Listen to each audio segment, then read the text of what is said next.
খাজা তো বহু ধরনের খেয়েছেন, একবার অনুরোধ করব এরকম 1000 লেয়ার যুক্ত খাজা বাড়িতে বানিয়ে দেখুন।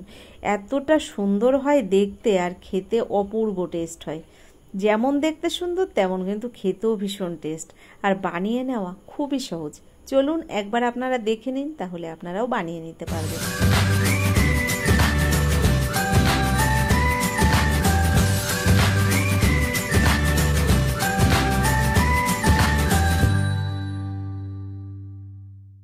আজকের রেসিপিটি তৈরি করার জন্য প্রথমেই দেখুন একটা কাপ মেপে 1 কাপ ময়দা নিয়ে নিলাম।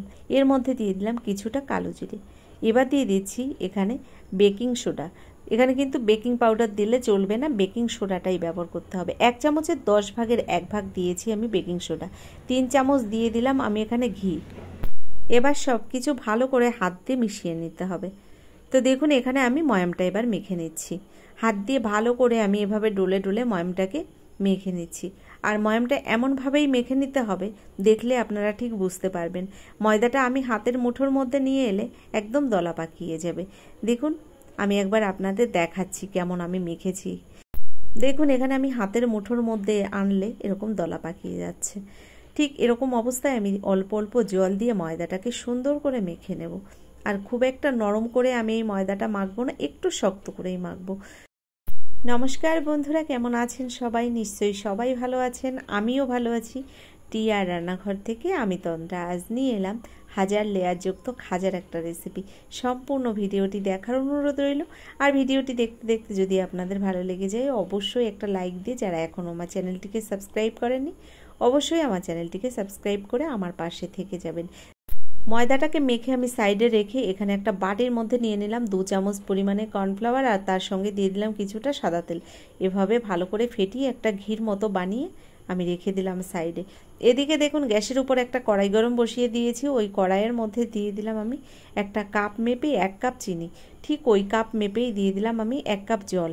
ভালো করে চিনির সঙ্গে আমি এই জলটাকে মিশিয়ে এবার ফুটিয়ে নেব। তার আগে দিয়ে দিলাম এখানে 2টো এলাচ ফাটিয়ে। ভালো করে এবার চিনি শিরাটাকে ফুটিয়ে রেডি করে নিতে হবে। দেখুন এখানে কিন্তু চিনি শিরাটা ফুটতে শুরু করেছে, আর এই চিনি শিরাটা ফুটে উঠেছে। আমি আপনাদের দেখাবো আমি কীরকম অবস্থায় নামিয়ে দেব। তো হাতের মধ্যে নিলে দেখুন হালকা একটু সুতো সুতো মতো তৈরি হচ্ছে। ঠিক এরকম অবস্থায় আমি গ্যাসটাকে বন্ধ করে দিলাম আর চিনি শিরাটাকে সাইডে রেখে দিলাম। এবার যে ময়দাটাকে আমি আগে থেকে মেখে নিয়েছিলাম, এই ময়দাটা আপনাদের দেখাচ্ছি। দেখুন মাখাটা ঠিক এরকমই রয়েছে। ঠিক আমরা রুটি পরোটা তৈরি করার সময় যেমন ময়দা মাখি তার থেকে হালকা একটু শক্ত করে আমি এখানে মেখে নিয়েছি। দেখুন ময়দাটা সুন্দর করে আমি এভাবে আরও একবার মেখে নিলাম। এবার ময়দাটা থেকে আমি ছোট ছোট লেচি কেটে নিচ্ছি। আমরা লুচি তৈরি করার সময় যেমন লেচি কাটি তার থেকে একটু বড় সাইজে আমি এখানে লেচিগুলো সব কেটে নিচ্ছি। দেখুন এখানে আমি একই সাইজে লেচিগুলো সব এক এক করে কেটে নিলাম। তারপর একটা লেচি আমি বেলুন চাকির ওপরে রেখে এভাবে একটু হাত দিয়ে গোল করে নিলাম। তার মধ্যে একটু ময়দা ছড়িয়ে আমি একটা রুটি বানিয়ে নিচ্ছি। দেখুন এভাবে বেলে বেলে আমি একটা রুটি তৈরি করে নিচ্ছি। আপনারা সকলেই জানেন রুটি করে তৈরি করতে হয়, তাও একবার আমি দেখিয়ে দিলাম। রুটির সাইজটা কিন্তু একটু ছোটই হবে, আর যতটা সম্ভব হোক একটু পাতলা করে নিতে হবে। তো এখানে আমি ছোট ছোট লেচি কেটেছিলাম, তাই রুটিটা কিন্তু খুব বড় হয়নি। একটা রুটি রেডি হয়ে গেছে। এবার বাকিগুলোও আমি এক এক করে এখানে রেডি করে নিয়েছি। দেখুন রুটিগুলো সব তৈরি করে নেওয়ার পরে একটা রুটি আমি এখান থেকে চাকির উপরে রেখে দিলাম। এর ওপরে দিয়ে দেবো যে ক্রিমটাকে আমি রেডি করে রেখেছিলাম আগে থেকে। তো এখানে আমি কর্নফ্লাওয়ারের যে ক্রিমটাকে রেডি করে রেখেছি সেটাই দিয়ে দিলাম এই রুটিটার ওপরে। ভালো করে হাত দিয়ে একটু মাখিয়ে দিলাম। এবার ওপর দিয়ে আবারও একটা রুটি এখানে চাপা দিয়ে দেব। তো দেখুন আর একটা রুটি এবার আমি দিয়ে দিলাম ওই রুটিটার উপরে। সেম একইভাবে আবারও আমি একটু এখানে কর্নফ্লাওয়ারের যে ক্রিমটা রেডি করে রেখেছিলাম সেটাই একবার ভালো করে মাখিয়ে দিলাম।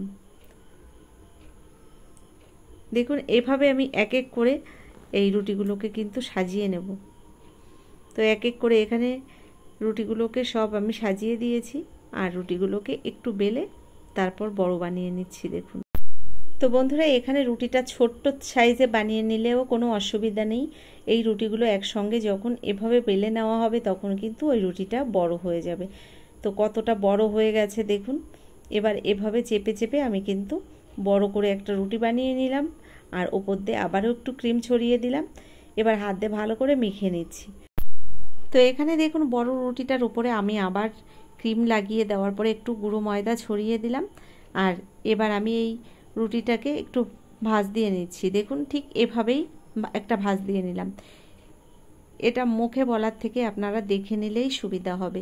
ঠিক এভাবে কিন্তু আমি চৌকো করে একটা লেচি বানিয়ে নিচ্ছি। দেখুন এভাবে আবারও একটু আমি ওই কর্নফ্লাওয়ারের ক্রিমটাকে লাগিয়ে দিলাম, ওপর দিয়ে একটু ময়দা ছড়িয়ে দিলাম, আর এভাবে আবারও ভাঁজ দিয়ে নিচ্ছি।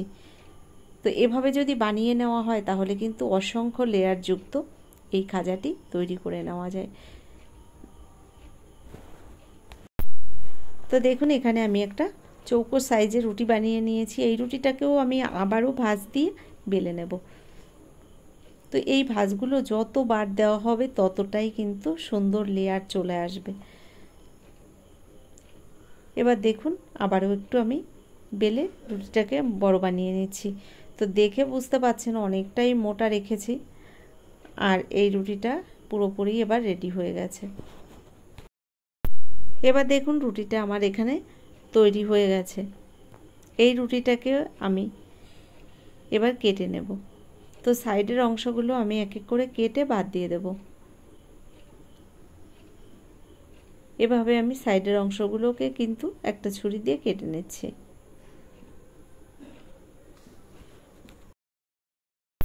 তো দেখুন এখানে আমি চৌকো শেপে একটা রুটি বানিয়ে নিয়েছি, আর সাইডের অংশগুলোকে কিন্তু কেটে বাদ দিয়ে দিয়েছি। এবার ছুরি দিয়ে মাঝ বরাবর এভাবে কিন্তু আমি লম্বা লম্বা করে এই রুটিটাকে কেটে নিচ্ছি। আপনারা চাইলে এখানে কিন্তু স্কেল দ্বারাও কেটে নিতে পারেন এই রুটিটা, তাহলে মাপগুলো ঠিক একই সাইজে হবে।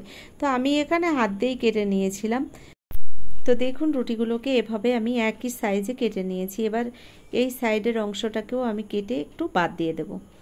তো ছুরি দিয়ে এভাবে আমি এই সাইডের অংশটাকেও বাদ দিয়ে দিচ্ছি। তারপর একদম একই সাইজে আমি চৌকো শেপে এই রুটিটাকে কেটে নেব। দেখুন দেখতে কতটা সুন্দর লাগছে এখনই, আর এখানে কিন্তু মাপটা একদম ঠিকঠাকই রয়েছে। এবার ছুরিতে আমি একদম চৌকো চৌকো শেপে কিন্তু কেটে নিচ্ছি। তো একইভাবে আমি এই রুটিটাকে সুন্দর করে কেটে গুছিয়ে নেব। তো বন্ধুরা এভাবে আমি রুটিটাকে চৌকো চৌকো শেপে কেটে আমি কিন্তু খাজাটা এভাবেই বানিয়ে নিয়েছি। এখানে কয়েকটা টুথপিক নিয়েছি, আপনাদের দেখাচ্ছি আমি টুথপিক দিয়ে কিভাবে এই খাজাগুলো তৈরি করব। দেখুন এই টুথপিকের মধ্যে আমি এভাবে গেঁথে দিচ্ছি। তো এভাবে আমি দুটো করে এই খাজা গেঁথে দিচ্ছি দেখুন টুথপিকের মধ্যে। তো এভাবে আমি আরও একটা করে আপনাদের দেখাচ্ছি। দেখুন একইভাবে কিন্তু আমি আরও একটা টুথপিকের মধ্যে এভাবে এই খাজাটাকে গেঁথে নিচ্ছি। তো এখানে দেখুন আমি টুথপিকের মধ্যে এভাবে ঠিক গেঁথে নিচ্ছি। বাকিগুলো সব এখানে রেডি করে নিয়েছি। আগে থেকে আমি কিছুটা তেল কড়াইতে গরম বসিয়ে দিয়েছি।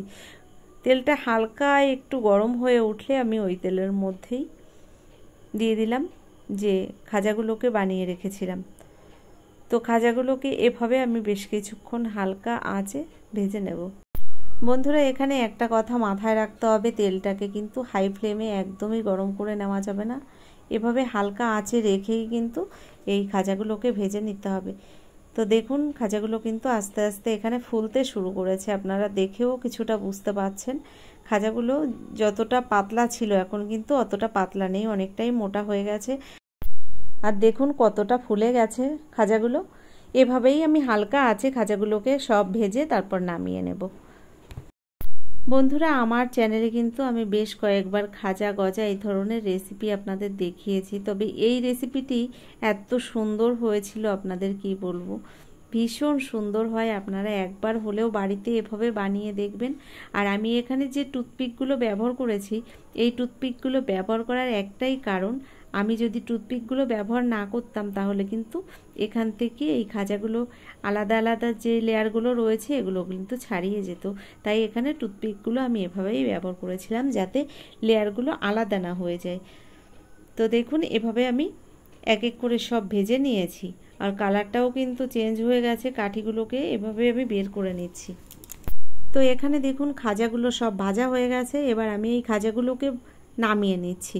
তো তেলটাকে সুন্দর করে এখানে ঝরিয়ে নিয়েছি, আর নামিয়ে নেওয়ার পরে বাকি খাজাগুলো আমি ওই তেলের মধ্যে ভেজে নেব।